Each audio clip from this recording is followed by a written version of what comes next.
भारत त्योहारों का देश है। हर एक त्योहार का किसी न किसी घटना से संबंध तो होता है।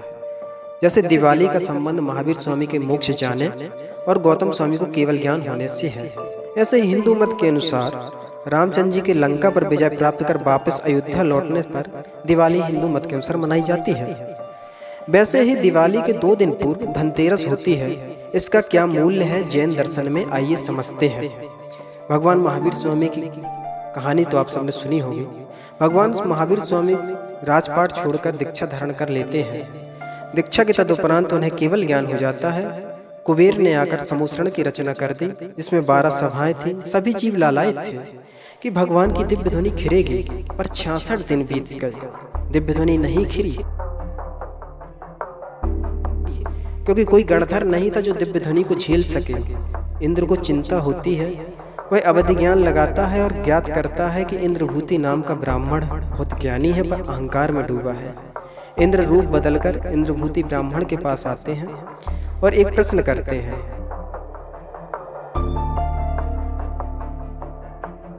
इंद्रभूति के पास उत्तर तो था नहीं। अपनी अज्ञानता छिपाने के लिए कहते हैं कि मैं तुम्हें उत्तर न दूंगा, तुम्हारे गुरु को उत्तर दूंगा। और यही तो इंद्र चाहता था। वह समूसरण में आते हैं और भगवान को देखकर उनको सम्यक उपलब्ध हो जाता है।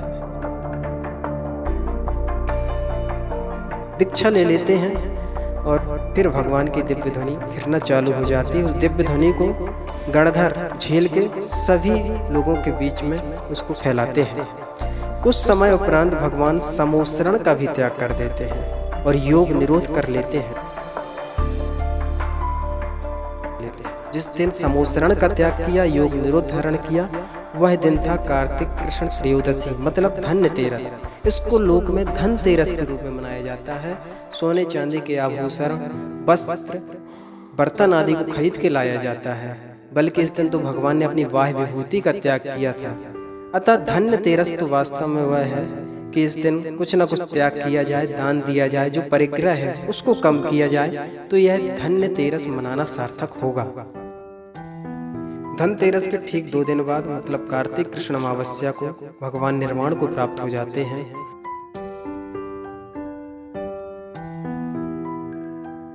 इसलिए सुबह से मंदिरों में लाड़ू चढ़ाए जाते हैं, भगवान की पूजा अभिषेक आदि किया जाता है। संध्या काल में गौतम स्वामी को केवल ज्ञान उपलब्ध हुआ था। अतः इस उपलक्ष्य में दीपोत्सव, दीप माला जलाई जाती है। लेकिन इसके साथ पटाखे भी फोड़ने की परंपरा चालू हो गई है। वास्तव में महावीर स्वामी ने अहिंसा का उपदेश दिया। अहिंसा परमो धर्मा ही उनका उपदेश रहा है। अतः पटाखों से कितने मूक जीवों की हिंसा होती है, वायु प्रदूषण, ध्वनि प्रदूषण होता है। अहिंसा धर्म का ध्यान में रखते हुए हम बड़े ही धार्मिक और सात्विक ढंग से दिवाली और धनतेरस मनाएं। आप सबको दिवाली और धनतेरस की बहुत बहुत शुभकामनाएं। जय जय।